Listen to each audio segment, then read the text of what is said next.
Em nome do Pai, do Filho e do Espírito Santo. Amém. Que nosso Senhor Jesus Cristo e Nossa Senhora possam suprir as deficiências de minha exposição.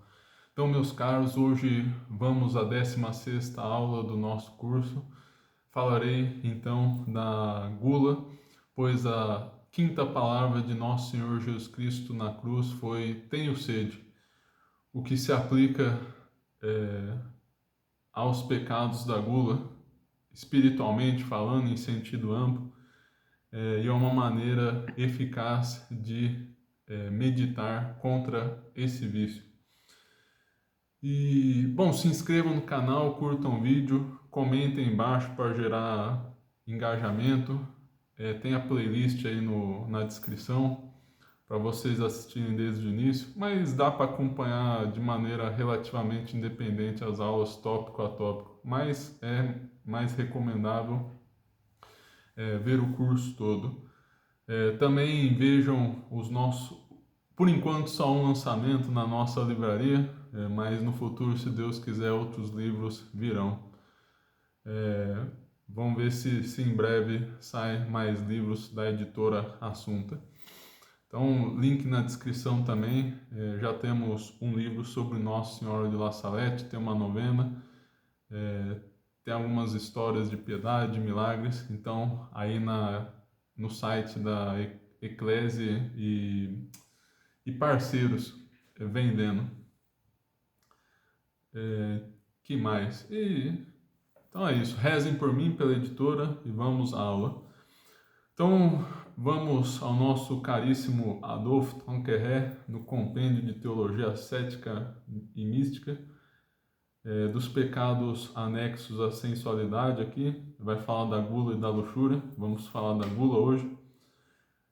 A gula, segundo o nosso autor francês, não é senão o abuso do prazer legítimo que Deus quis que acompanhasse o comer e o beber, tão necessários à conservação do indivíduo. Desculpa, dei um espirro aqui, eu dei uma pausa rápida. Então, tem o apetite natural do homem de comer e beber, e a gula é o abuso disso. Ele vai expor a natureza, a malícia e seus remédios. Então, natureza. Então, o excesso dos prazeres da mesa, da bebida também. E alguns chegam até mesmo a colocar a comida acima de Deus. Tem até a frase de São Paulo: daqueles cujo Deus é o próprio ventre, aqui em Filipenses 3,19. Aqui no latim, quorum Deus venter est, traz o nosso autor. Sem respeitar as regras que dita a sobriedade e algumas vezes até com prejuízo da saúde. Então é o comer e beber imoderado. Os teólogos assinalam 4 maneiras diversas de faltar a essas regras. Prepropere, isto é, comer antes de sentir necessidade, adiantar o horário das refeições. Laute et studiose, buscar comidas muito singulares ou preparadas muito singularmente. Aquelas comidas muito refinadas do restaurante francês, mais ou menos essa ideia.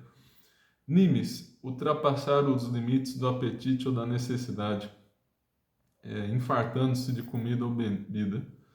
Ardenter, comer com avidez, com sofreguidão, como fazem certos animais, até derrubando tudo ali na mesa, parece até um porco. Claro, né, tem que ver muito. Hoje em dia temos que analisar muito a rotina das pessoas, como há mais exigências de trabalho, o sistema financeiro requer, até o padre Paulo Ricardo falou um pouco, requer que as pessoas trabalhem o dia todo, o máximo possível, Antes as mulheres não precisavam trabalhar, mas pelo sistema financeiro colocaram as mulheres para trabalhar também. Muitas mulheres prefeririam ficar em casa cuidando da família e agora são obrigados a trabalhar para a busca de coisas que muitas vezes não necessitamos. Mas esse é um assunto mais da avareza. O problema aqui é que mesmo pessoas não avarentas, para terem um mínimo digno de vida, precisam trabalhar muito. Isso acaba desgovernando e desregrando o horário de refeições, esse tipo de coisa, né? Então, eu acho que é importante fazer essa observação que nos dias de hoje, às vezes é conveniente adiantar as refeições ou adiar, sair um pouco da hora. Às vezes não dá para comer bem um café da manhã ou almoço, aí tem que repor na janta para ter uma quantidade razoável de calorias no dia. Então acontece todo esse tipo de coisa, né? A gula é mais propriamente o prazer desordenado pela comida, não envolve essas questões de necessidade. Claro, né? Cada caso é um caso, é um pouco difícil descrever de antemão. Em casos de saúde é mais seguro, às vezes a pessoa precisa comer mais para restaurar sua saúde mais rapidamente, mas também faço essa observação aí da rotina de nossos dias que ficou um pouco doida. Questão do trabalho online, por um lado é bom que a pessoa tem mais possibilidades de emprego, mas por outro vejo que implicitamente as pessoas devem estar disponíveis para trabalhar a qualquer momento.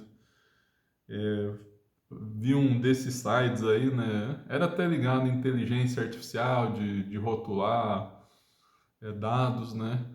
Esse tipo de coisa para treinar a inteligência artificial, né? Que hoje em dia tem esse emprego também, treinador de inteligência artificial. E teoricamente você tinha que estar sempre disponível, e sempre é realmente 24 horas por dia. Você tinha que estar pronto para receber trabalho a qualquer momento. Então, por tudo isso, né, o horário de comida fica um pouco desregrado. Mas eu também insisto para buscar uma rotina e às vezes isso daí também prejudica muito a saúde, né? Às vezes deixar esses trabalhos de lado e ir para um trabalho mais habitual e mais humilde, mais simples, para você ter uma rotina estável. Agora, quanto à malícia da gula, vem de escravizar a alma ao corpo, segundo Tanqueray, lendo aqui, e parafraseando um pouco às vezes, materializar o homem, enfraquecer sua vida intelectual e moral, preparando-o por um pendor insensível ao prazer da volúpia, que em substância é do mesmo gênero, ou seja, da luxúria, do mesmo gênero, porque são prazeres sensíveis.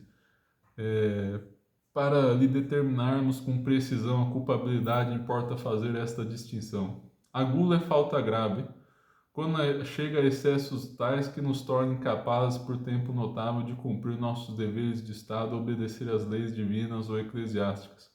Por exemplo, quando prejudica a saúde, quando dá origem a despesas loucas que põem em risco os interesses da família, quando leva a faltar as leis da abstinência ou do jejum. Ou mesmo que se diga quando se torna causa de faltas graves. E aqui tem um breve texto, fala, por exemplo, que nos banquetes, hoje em dia no churrasco, na cultura brasileira, nas festas, quando a pessoa começa a comer, ela inicia a falar de maneira insensata e muitas vezes pode acabar cometendo pecado grave, ou às vezes cair no vício da luxúria também. Então, geralmente, frequentemente, a gula é pecado venial, não é muito grave. Contudo, depende da ocasião, se prejudica a saúde também. Geralmente o alcoolismo entra aqui também, os autores mencionam o álcool, inclusive o Tanqueray vai falar um pouquinho daqui a pouco no livro dele. Mas também comidas que levam a problemas de saúde e tomar cuidado com tudo isso. Vou falar um pouco mais da saúde depois, vamos continuar aqui. B. A gula não passa de falta venial quando alguém cede aos prazeres da mesa moderadamente, mas sem cair em excessos graves, sem se expor a infringir qualquer preceito importante. Então, só comer muito sem falar besteira, sem prejudicar gravemente a saúde, só ultrapassando um pouco do limite. Sob o aspecto da perfeição, a gula é um obstáculo sério. Alimenta em mortificação que enfraquece a vontade e é fonte de muitas faltas, produzindo uma alegria excessiva, que leva a dissipação e loquacidade. Loquacidade fica tagarela. Remédios. O princípio que nos deve dirigir na luta contra a gula é que o prazer não é fim, senão meio, e que por conseguinte deve ser subordinado à reta razão iluminada pela fé. Então, antes das refeições, entregar para Deus, sempre rezar antes de comer, fazer um sinal da cruz. Eu lembro, já tive contato próximo a alguns freios, lembro que eles iam pegar uma caneca assim com chá, com café, e se era padre abençoava, mas se não era padre, só fazia o sinal da cruz antes. Então, mesmo para coisas simples, sempre fazer na intenção a Deus.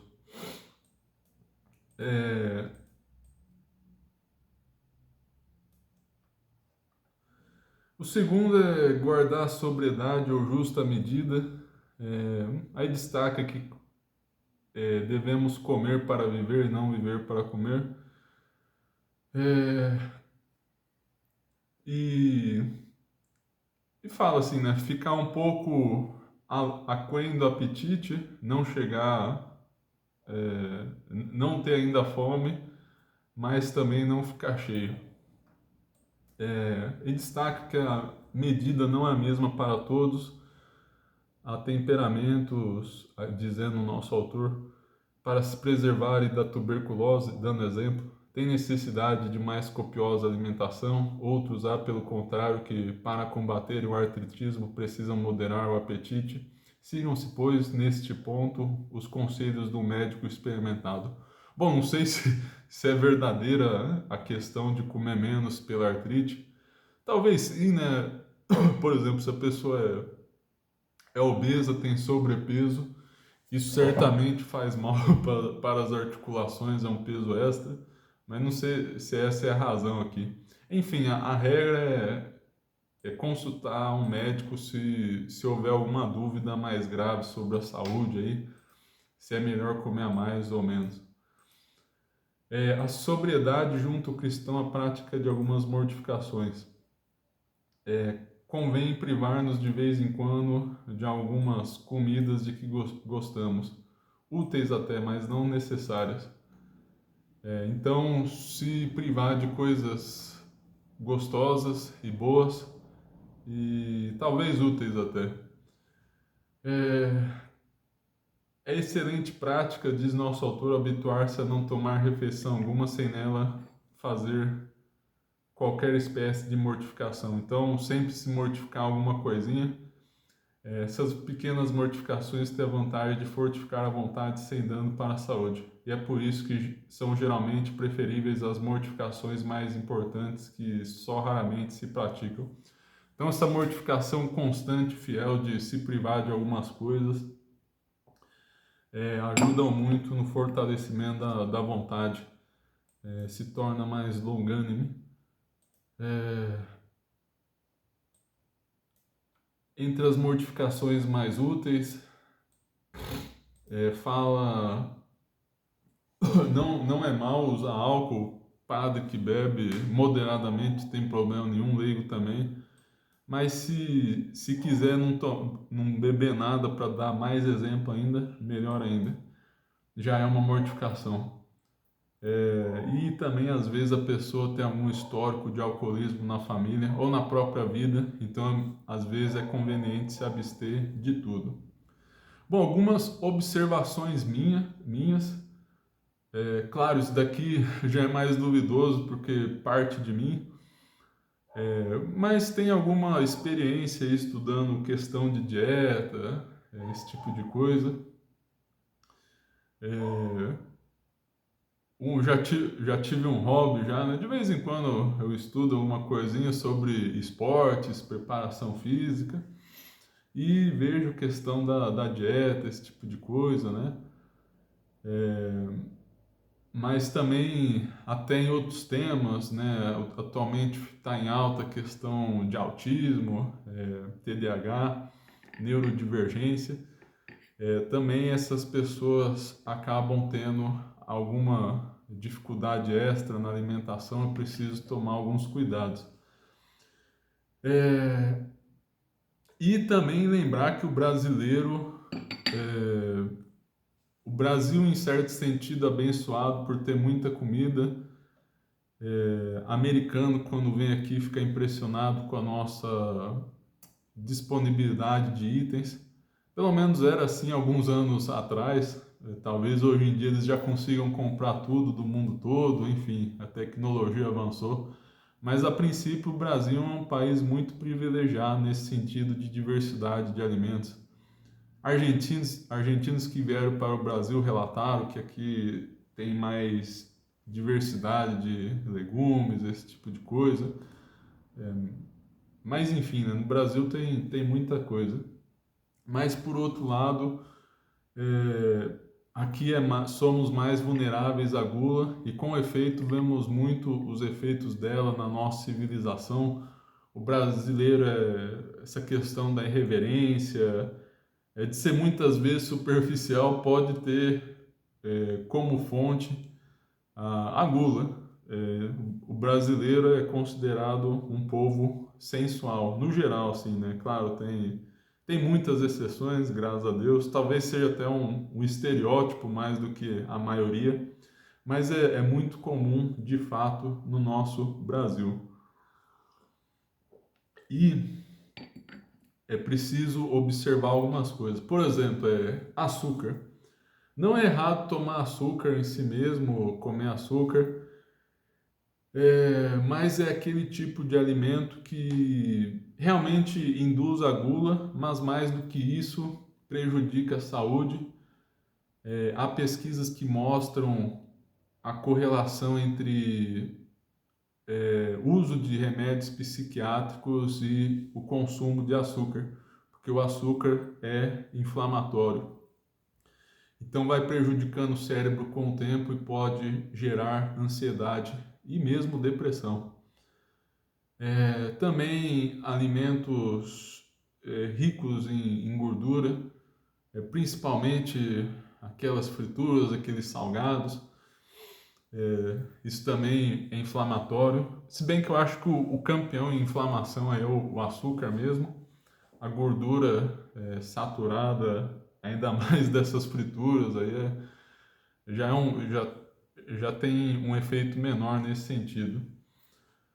O leite aí depende das pessoas. Com o tempo, com o passar dos anos, as pessoas adquirem uma certa intolerância à lactose. Então, ficar de observação nisso. O que mais? Molhos vermelhos geralmente pode gerar um pouco de inflamação também. E o Brasil consome relativamente bastante álcool, bom evitar também. Mas enfim, né? Evitar esse tipo de alimento. Então fica a minha dica aí. Mas eu acho que o açúcar é o principal, tanto em questão de saúde quanto de estimular a gula. Então sugiro comer tudo, tomar um açúcar, mesmo um chá sem açúcar. Já é um bom começo já.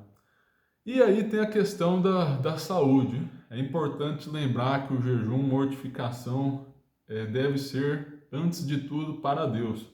Há pessoas que na quaresma falam, não, agora eu vou emagrecer, vou fazer jejum. Isso daí não é um bom sinal porque a finalidade do jejum não é essa, né? Mas, por outro lado, pode ser também, porque nada obsta que você tenha várias finalidades ao se fazer uma coisa e que sua saúde se reporte a Deus. Inclusive, é muito importante, principalmente questão de saúde mental, cultivar a boa saúde para você ter mais energia para apostolados. Então, pensar bem na saúde não é totalmente ruim. Contudo, claro, tem muitas pessoas hoje em dia que a coisa que mais temem é morrer e se apegam muito à saúde. Mas também, não, como até citou aqui o Tanqueray, prejudicar. Se sua alimentação está te prejudicando gravemente, aí talvez seja um sinal de que seja gula também. Uma coisa também não exclui a outra. O ideal é você ter a saúde para você gastar no serviço a Deus. Principalmente da saúde mental, essa faz diferença aí, até a questão de concentração no estudo, na oração, faz diferença esse tipo de coisa. E o que mais? Algum outro alimento? Bom, comer coisas ruins, mal preparadas, isso daí já é mais uma mortificação. Nem entra tanto a questão da saúde. Preferir coisas não tão refinadas, evitar de ir a muitos banquetes, festas. Tem gente que todo final de semana está fazendo algum churrasco. Claro, não é errado comemorar e mesmo comemorar com um pouco de bebida e algum doce, assim, mas se abster mais.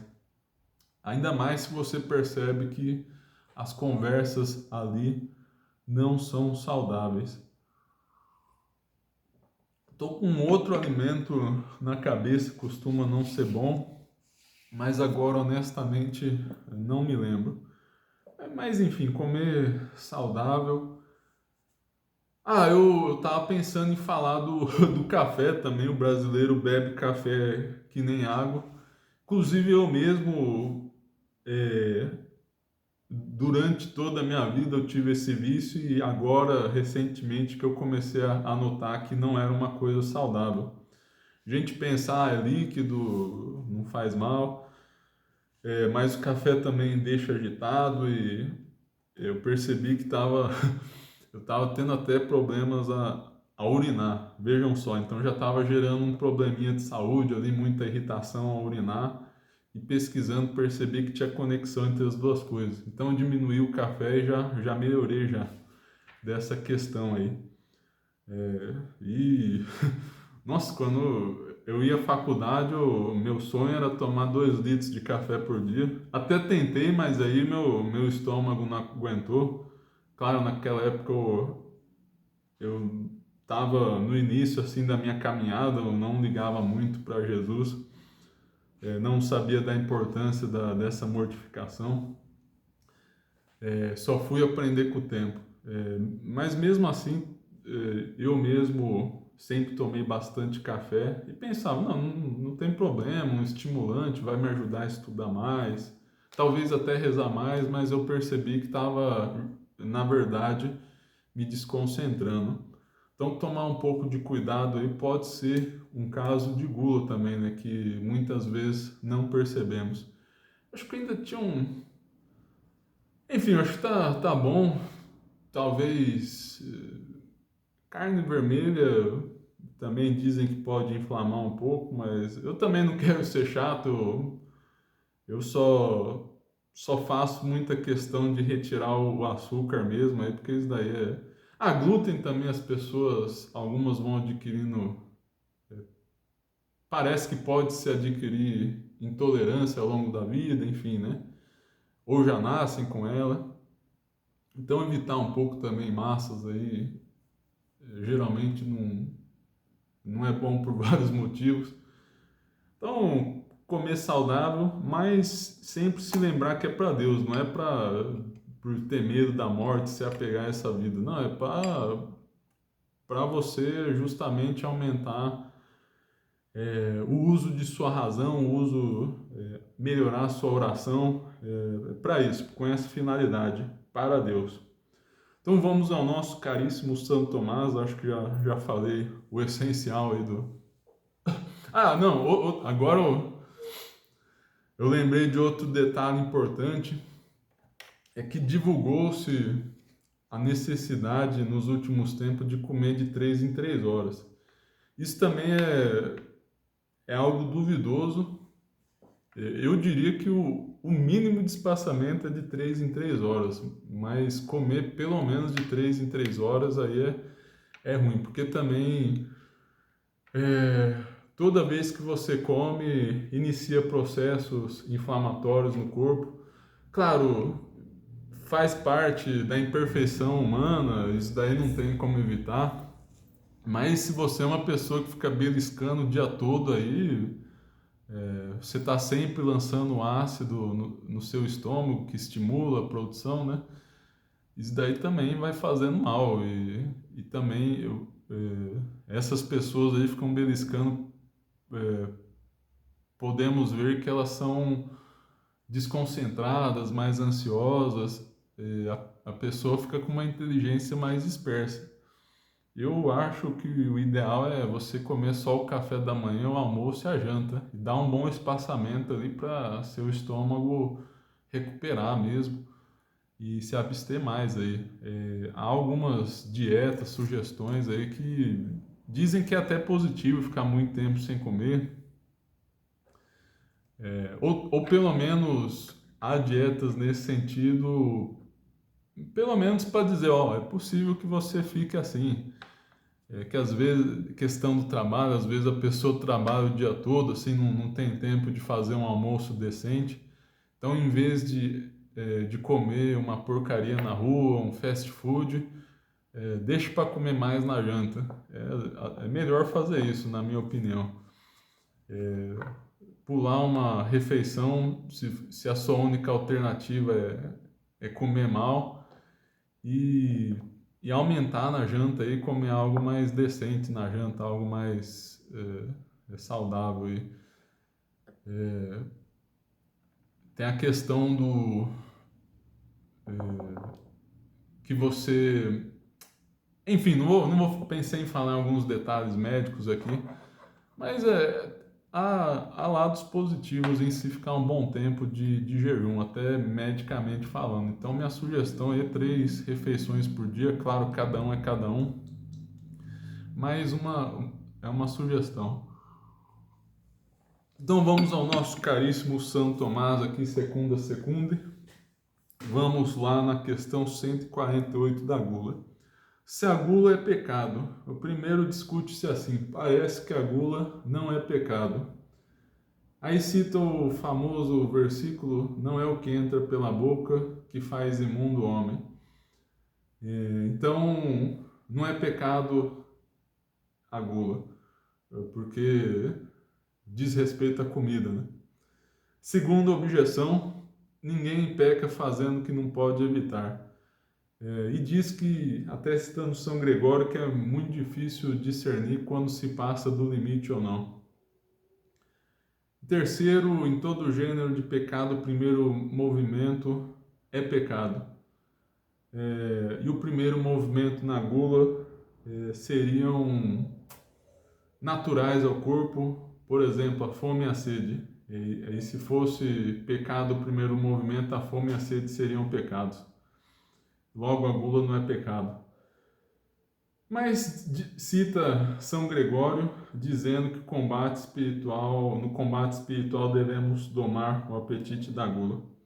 Solução de São Tomás: a gula não designa senão o apetite desordenado de comer e beber. Ora, chama-se apetite desordenado que se afasta da reta razão, no qual consiste o bem da virtude moral, pois denomina-se pecado que contraria a virtude, por onde é claro que a gula é pecado.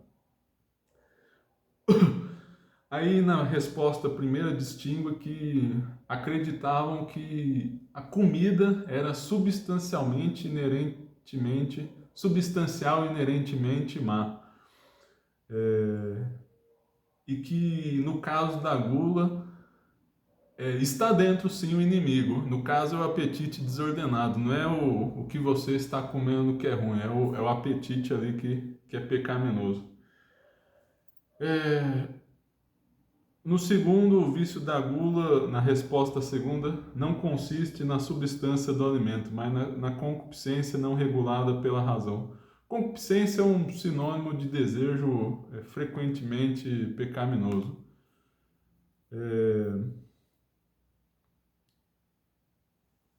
Por onde quem se exceder na quantidade do alimento, não por concupiscência dele, mas por julgar que isso lhe é necessário, não cai em gula, mas apenas numa inexperiência. Então, se você julga por algum motivo que é necessário comer a mais, sei lá, você imagina que será um dia mais difícil, que você precisa de mais energia, isso daí não vai constituir a gula. A gula é mais no prazer ali de sentir aquela comida saborosa na boca. Terceiro, há duas espécies de apetite, um vegetativo e sensitivo. E no vegetativo não podemos controlar com a razão. Então entraria aí a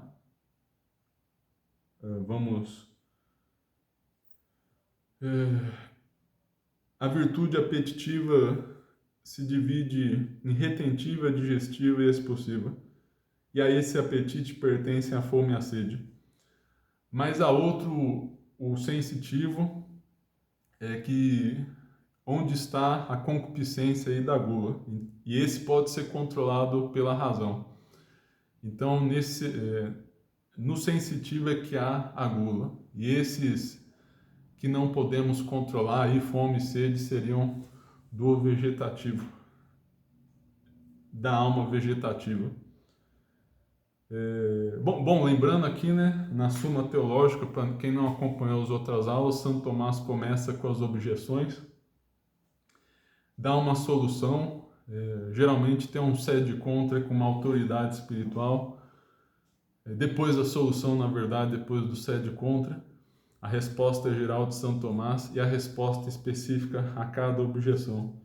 A ordem das questões aqui geralmente se define o que é a coisa, depois a gravidade do pecado, espécies, partes. Aqui no caso se é pecado capital ou não, então esse tipo de questão que Santo Tomás trata. Se a gula é pecado mortal. Segundo, discute-se assim, parece que a gula não é pecado mortal. Primeiro argumento é que só é pecado mortal que está no decálogo. Então, a gula não está lá, então não pode ser pecado mortal. Segundo, todo pecado contraria a caridade. E como a gula, segundo a objeção, lembrando, não se opõe à caridade, nem ao amor de Deus, nem contra do próximo, então nunca é pecado mortal. A autoridade de Santo Agostinho, uma frase dizendo que a gula consiste em pequenos pecados. Mas, em contrário, citando São Gregório, se nos deixarmos dominar pelo vício da gula, perdemos tudo que varonilmente fizemos, e se não mortificarmos o ventre, destruiremos simultaneamente todas as virtudes.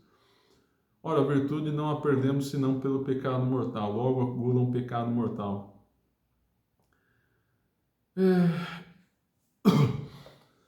Então, na solução aqui, vai dizer basicamente... Vou tentar ler tudo aqui. Lendo quase tudo aqui da solução. Como dissemos, o vício da gula propriamente consiste na concupiscência desordenada. Ora, a ordem da razão que rege a concupiscência pode ser subvertida de dois modos. De um modo, quando os meios não são ajustados à maneira a serem proporcionados ao fim.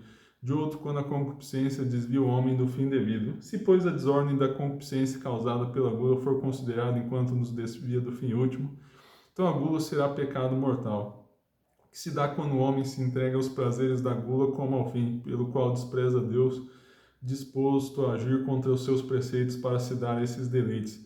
Se, porém, pelo vício da gula entendemos a desordem da concupiscência que somente corrompe os meios, fazendo-nos desejar demasiadamente os prazeres da mesa, sem que isso nos leve a agir contra a lei de Deus, então a gula será pecado venial.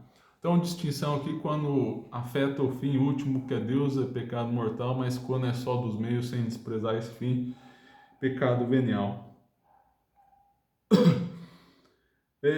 Quanto à primeira objeção do Decálogo, Santo Tomás diz que por certa redução se encaixa no preceito da santificação do sábado, que preceitua o repouso no fim último. Aí Santo Tomás acrescenta: pois nem todos os pecados mortais contrariam diretamente os preceitos do Decálogo, senão só aqueles que implicam uma injustiça, porque os preceitos do Decálogo respeitam especialmente a justiça e as suas partes, como se estabeleceu. Então, em outra questão, aqui da Suma mesmo, tratou que o Decálogo tratava mais da justiça. Ou melhor, do que implica uma injustiça. Resposta ao segunda. Então a gula é pecado mortal quando se opõe a Deus enquanto fim último. Então quando o fim último é corrompido, dá-se pecado mortal. E quanto à frase Santo Agostinho, ela implica uma desordem somente em relação aos meios, então seria venial. Terceiro, se a gula é o máximo dos pecados, vai falar da gravidade da gula aqui. O primeiro cita o caso de Adão, que caiu por comer do fruto, então a gula teria trazido a maior perda do ser humano, foi expulso do paraíso. Em Sodoma, em Ezequiel 16:49, eis aqui a iniquidade de Sodoma, tua irmã, tortura de pão, etc. Então a gula também estaria ligada ao castigo de Sodoma, então por isso seria gravíssimo. Ademais, em cada gênero a causa tem o primeiro lugar. A gula é tida como a causa de todos os outros pecados. Então, basicamente, a gula gera todos os pecados e por isso é o mais grave. Essa é a objeção. Demais, depois de Deus é a si mesmo que o homem deve, sobretudo, amar-se, como se estabeleceu. E vai dizer que a gula destrói a si mesmo. Então, seria um grave pecado. Mas encontrar os vícios carnais entre os quais se conta a gula, segundo Gregório, são os de menor culpa. Solução. A gravidade de um pecado pode ser considerada em um tríplice ponto de vista. Primeiro, quanto à sua matéria, e por aí os pecados que ofendem as coisas divinas são os máximos. Por onde a esta luz o vício da gula não é o máximo, pois diz respeito àquilo com o qual o corpo se sustenta. Segundo, quanto ao pecador, então o pecado da gula antes diminui que aumenta de gravidade, porque vai dissipando a razão, vai diminuindo a consciência. E também fundado aí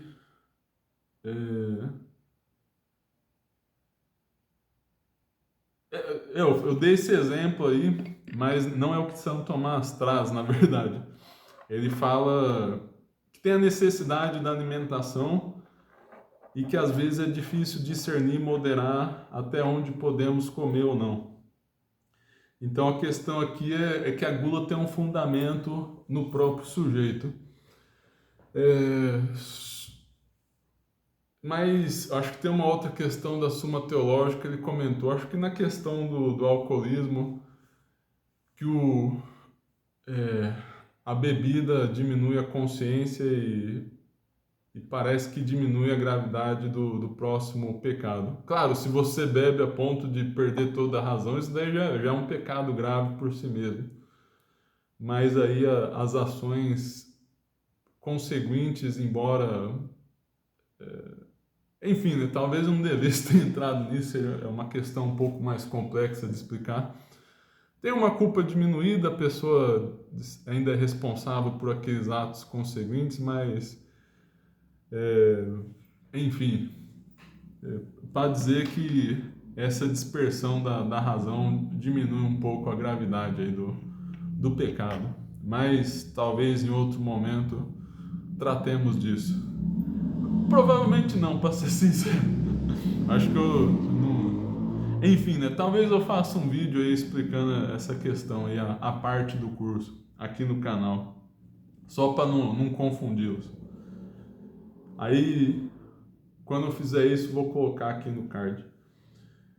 Ok, e terceiro, quanto ao efeito consequente. Então, a gula tem uma certa grandeza porque dá ocasião a vários pecados.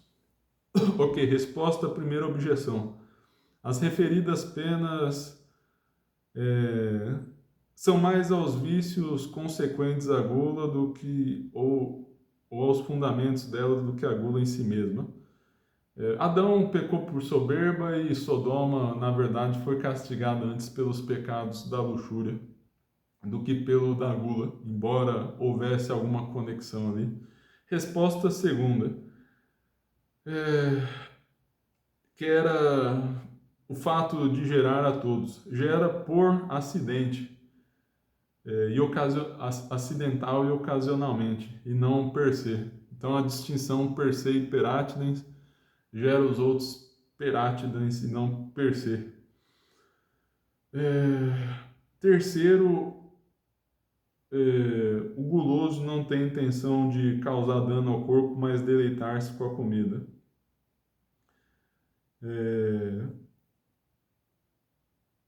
E algum dano que se segue daí é geralmente acidental. Contudo, a culpa pode se agravar sim por danos ao próprio corpo aí, né? Se a pessoa tem um problema de saúde e pode ter danos graves se alimentando ali com certos alimentos, sei lá, a pessoa tá sendo amputada aí por causa da diabetes e insiste em comer doce, aí matéria grave. Quer dizer, possivelmente matéria grave, enfim, não quero muito entrar em questões de teologia moral, mas certamente coisa boa não é. No meu caso, se eu tivesse diabetes, eu nunca ia comer alimentos proibidos, né? E correr o risco de, sei lá, morrer, ser amputado. Então, coisa boa não é. E agrava, sim, a gravidade, como Santo Tomás diz. Se foram convenientemente distinguidas espécies de gula relativa a estas 5 circunstâncias: a pressa, a suculência, o excesso, a avidez e a delicadeza. Se 5 já foram citados pelo Tanqueray, com outra tradução, mas vamos ver aqui. Quarto se discute assim: parece que não foram convenientemente distinguidos por Gregório as 5 espécies de gula. Quando disse, veja bem, então vai ser as 5 espécies. Umas vezes nos adiantamos o tempo de comer, outras vezes buscamos comidas mais suculentas, outras desejamos que seja mais cuidadosamente preparado o que vamos comer, outra ainda quando excedemos da quantidade, e quinto pela avidez, que tudo está expresso no seguinte verso latino: propere, apressadamente, laute, suculentamente, nimis, excessivamente, ardenter, avidamente, studiose, avidamente. Já citamos aqui com Anqueré. Primeira objeção, pois as referidas espécies se diversificam pelas diversas circunstâncias. Ora, circunstâncias sendo acidentes dos atos não diversificam a espécie. Então, uma espécie não poderia ser distinguida por coisas acidentais como circunstâncias. Segundo, como o tempo também é um lugar, uma circunstância. Então, devia ter alguma circunstância, alguma espécie aí quanto ao lugar também.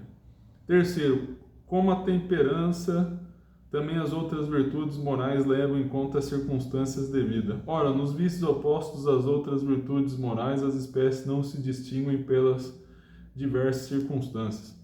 Então, nos vícios opostos às outras virtudes cardeais, não são diversificados pelas circunstâncias. Isso também devia acontecer nos vícios contrários à temperança, a dizer, a gula. Mas encontraram as palavras de São Gregório. Solução. Como dissemos, a gula implica na desordem da concupiscência no comer. Ora, na comida 2 coisas devemos considerar: a comida mesma que tomamos e o ato de comer, por onde haverá de dois modos, lugar para a desordem e concupiscência. Primeiro, quanto à comida que tomamos, e assim considerada sua substância ou espécie, certos buscam alimentos suculentos, isto é, preciosos, e quanto à qualidade, preparados acuradamente, isto é, com delicadeza, e quanto à quantidade, excedem por comerem demais.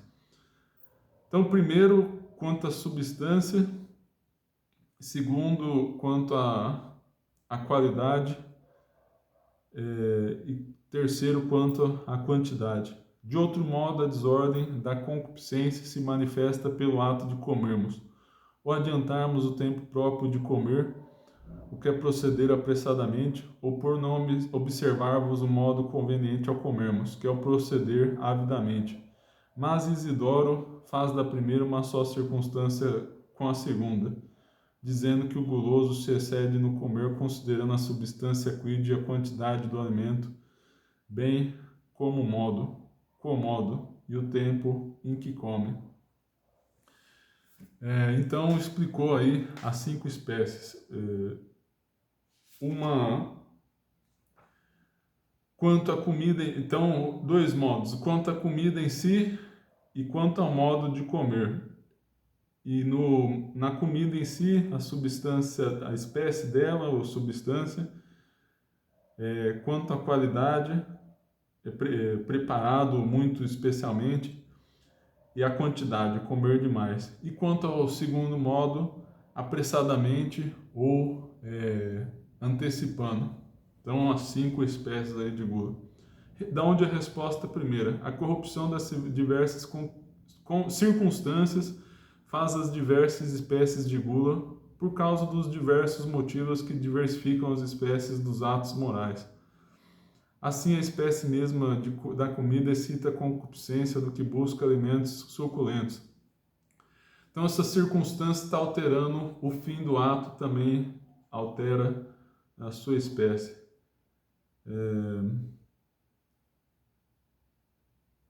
A resposta segunda: o lugar e outras circunstâncias em nada difere o motivo relativo ao uso da comida. Então, não altera a finalidade ligada à alimentação. Então, o lugar não vai gerar uma nova espécie de gula. Resposta terceira: em todos os demais vícios em que as circunstâncias diversas implicam motivos diversas circunstâncias dão necessariamente lugar a espécies diversas de vícios. Mas isto não se dá com todos, como dissemos.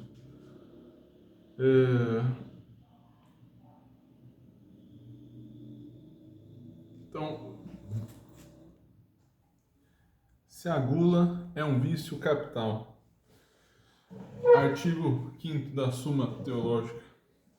Parece que a gula não é um vício capital, pois chamam-se vícios capitais os que nascem de outros, em razão da causa final. Ora, a comida objeto da gula não exerce função de fim, pois não a buscamos em si mesma, mas para a nutrição do corpo. Logo, a gula não é um vício capital. Ademais, o vício capital parece ter uma certa preeminência em razão do pecado. Então, vai falar que é um pecado muito mínimo. Então, por isso não faz sentido ser um vício capital.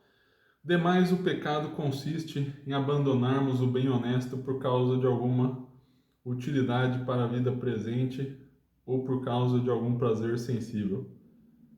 Ora, só há um vício capital, a avareza, cujo objeto são os bens úteis. Logo, também os prazeres sensíveis parecem dever constituir o objeto de um só vício capital.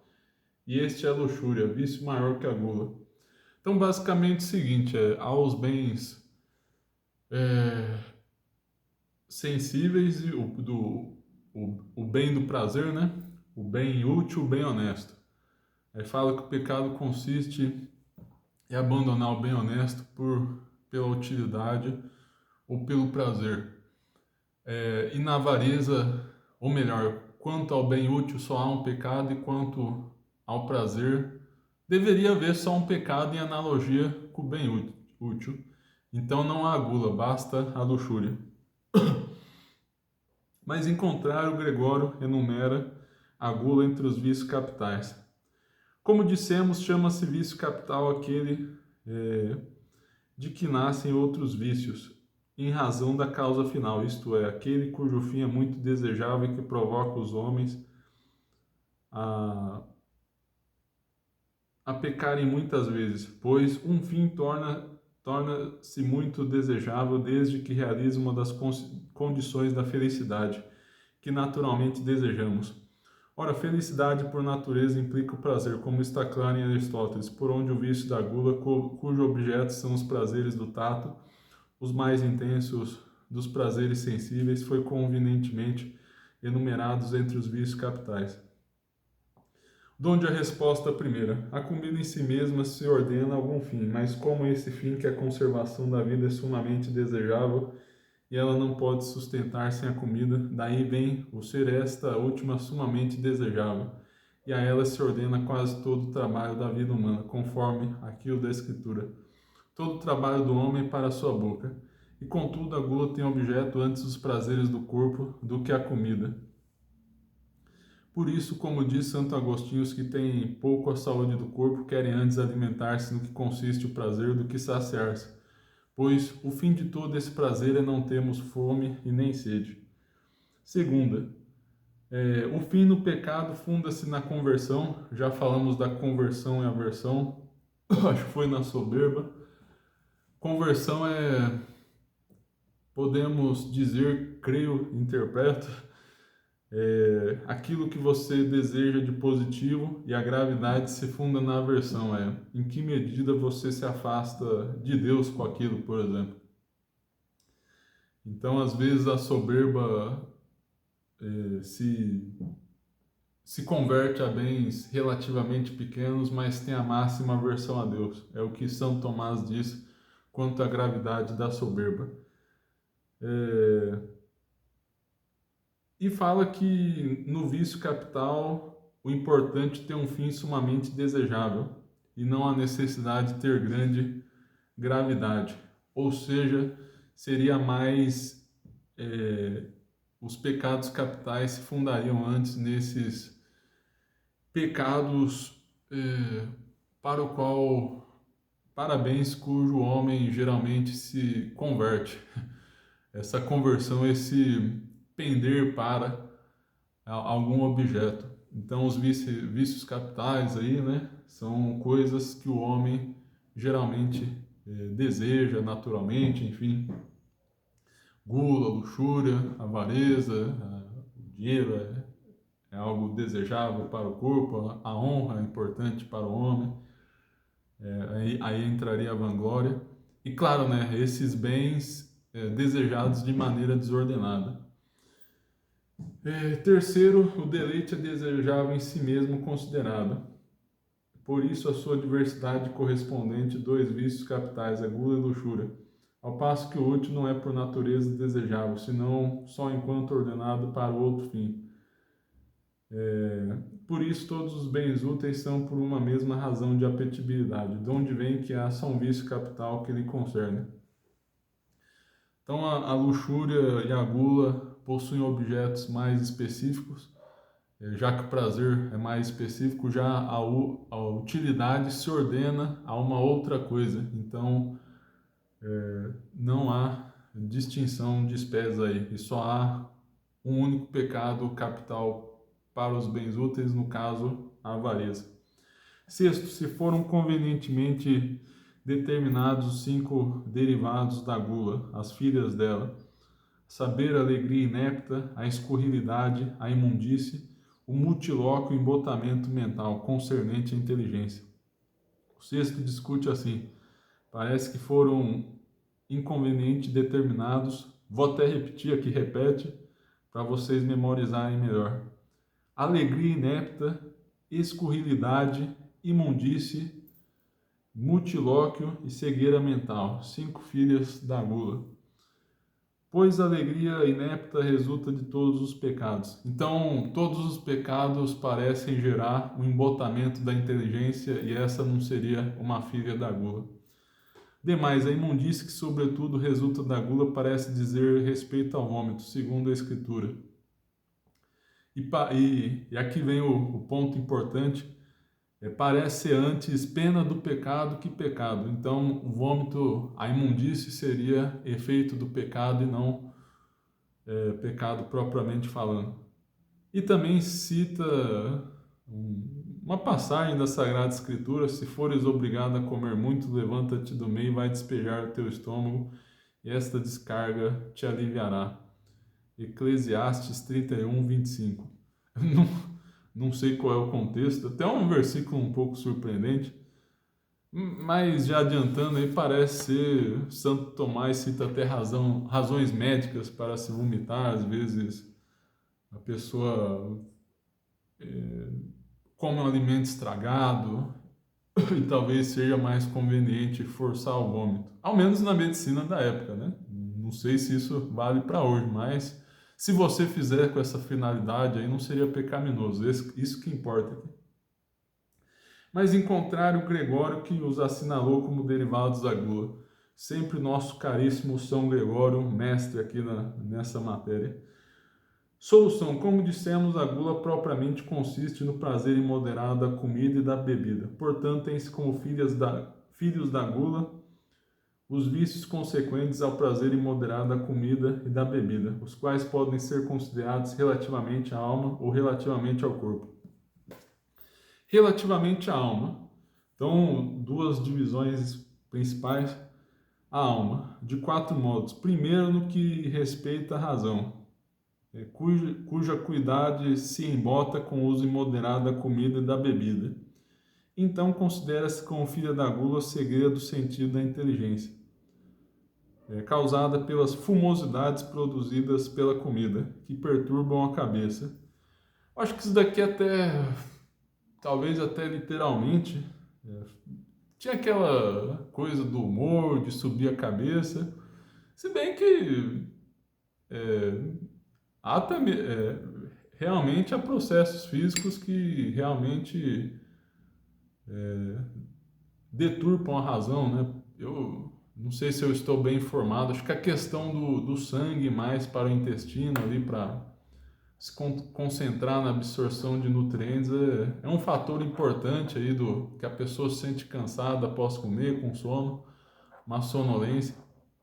E se a pessoa fica comendo fora de hora, aí perturba a razão o dia todo, né?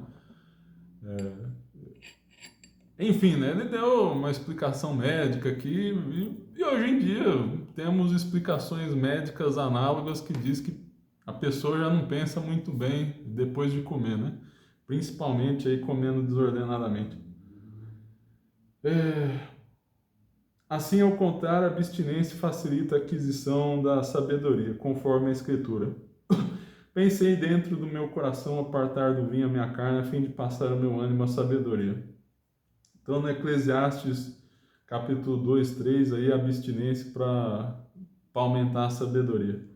Segunda espécie aqui relativa à alma, no concernente ao apetite, que de muitos modos se desordena com a comida e a bebida imoderadas, que por assim dizer travam o leme da razão. E por isso a iluminação fala na alegria inepta. Porque todas as outras paixões desordenadas ordenam-se a alegria e a tristeza, como ensina Aristóteles. Então, alegria e a tristeza são os fundamentos das paixões. E a gula, gerando essa alegria aí, desordena as paixões como um todo. Continuando, e a isso se refere a escritura Esdras 3:20, quando diz que o vinho dá inteligência, segurança e alegria. Terceiro, parece num sentido irônico aqui, né? Ou seja, dá segurança e alegria num sentido negativo. Terceiro, relativamente à palavra desordenada, então é a vez do mutilóquio. Depois, como diz Gregório, se a loquacidade moderada não invadisse os que se entregam à gula, o rico do evangelho, que comia todos os dias esplendidamente, não teria que sofrer duramente na língua. Lembrem-se que lá em Lucas tem o rico Epulão, acho que é um dos nomes. Enfim, aquele rico que não deu seus alimentos para o Lázaro, ele também sofreu na língua. E São Gregório interpreta isso como um sinal de que o guloso frequentemente fala muito. E Com certeza constatamos isso com frequência. As pessoas, sobretudo em festa, desandam a falar e falam com insensatez. Quarto, quanto ao ato desordenado que dá lugar para a escurrilidade, isso, uma certa jovialidade proveniente da falta de razão, que assim como não pode coibir as palavras, assim também não pode coibir os gestos exteriores. Por isso aquilo do apóstolo, nem palavras loucas, nem chocarrices, diz a glosa, as escurrilidades proferidas pelos estultos, isto é, a jovialidade que costuma mover o riso. Festa vemos aí pessoas fazendo coisas insensatas aí, né? Sei lá, começam a fazer desafios doidos, é a isso que se refere a escurrilidade. Sei lá, tentar pular um muro, não sei, começam a ter uns desafios sem noção, assim, pular na água gelada. Isso são alguns efeitos mais evidentes, assim, mas a pessoa começa a fazer coisas insensatas e, infelizmente, desanda às vezes a pecados. E pecados geralmente ligados à luxúria também, então a pessoa perde o pudor. Isso daí foi um pouco falar no tanque ré, a gula pode levar à luxúria. Embora possam ambos esses vícios referir-se às palavras com as quais podemos pecar por excesso, que constitui o multilóquio, ou por desonestidade, o que constitui a escurrilidade. Desonestidade aqui creio que é, num sentido mais amplo, que é contrário ao bem honesto. O bem honesto é tudo que é bom em si mesmo, a virtude. Nos dias de hoje, o honesto tem um significado muito restrito. Às vezes, ou só falar a verdade, ou,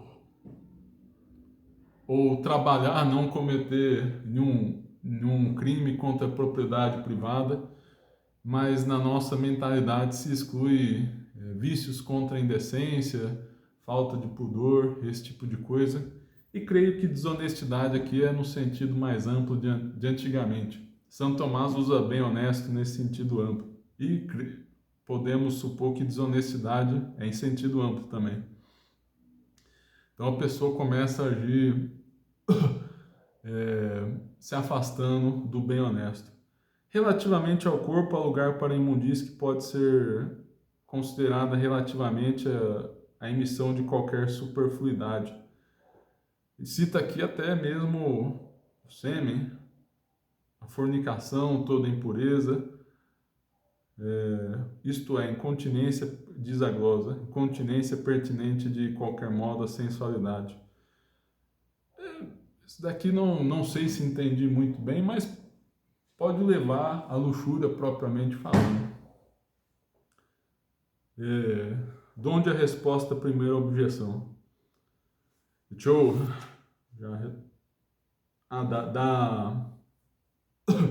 que todos os pecados perturbam a inteligência.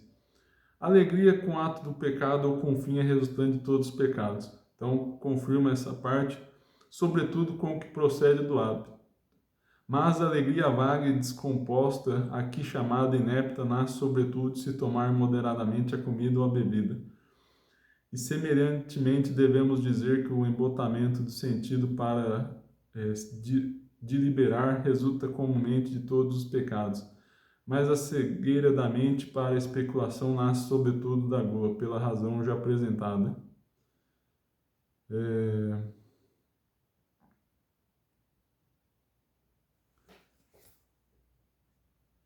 Bom, então são espécies distintas, até uma especificidade aqui na alegria inepta, na questão da gula,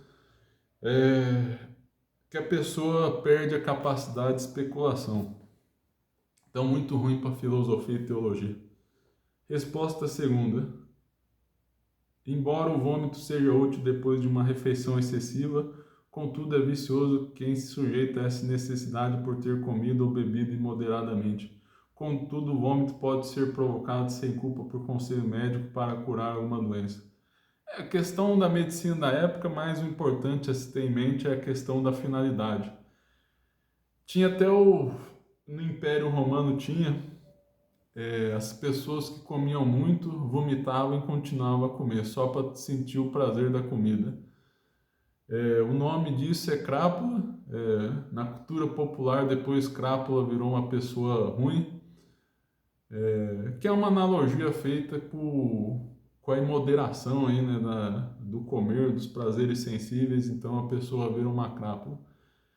Salvo engano, o padre Paulo Ricardo até falou que isso daí é pecado grave, comer para vomitar aí no sentido dos romanos aí, só para sentir o prazer novamente da comida. Mas pode, se por razão médica aí foi importante vomitar, não sei se isso é recomendável em algum caso hoje em dia, mas o importante é que finalidade é outra, teria uma justificativa médica, isso é o que importa. A escorrilidade procede certamente do ato da gula, não porém do ato de luxúria, mas da vontade dele. Por isso pode resultar de um e de outro vício. Lembrando aquele Isidoro que eu citei, na verdade não é Santo Isidoro, citei na escorrilidade, nas filhas da luxúria. Eu pensei que era Santo Isidoro de Sevilha, mas não é um outro Isidoro, que tratou, ao que parece, dos pecados capitais e discutiu um pouco o tema. Aí apresentou a escorrilidade como filha da luxúria também. Aí Santo Tomás disse que a escorrilidade procede certamente da gula, não porém do ato da luxúria, certamente, mas ele fala que pode proceder dos dois. Então fica a pergunta: as filhas são uma consequência necessária dos pecados capitais? Então fica, ao que parece, São Tomás sugere isso. Então é isso, meus caros, muito obrigado pela paciência, fiquem com Deus, rezem por mim, lembre-se de curtir se ainda não fizeram, compartilhar, até apertar o sininho, se inscrevam no canal, rezem por mim, muito obrigado. E peço perdão a Deus pela minha inépcia no expor aqui as coisas. Muito obrigado, até a próxima. Em nome do Pai, do Filho e do Espírito Santo. Amém.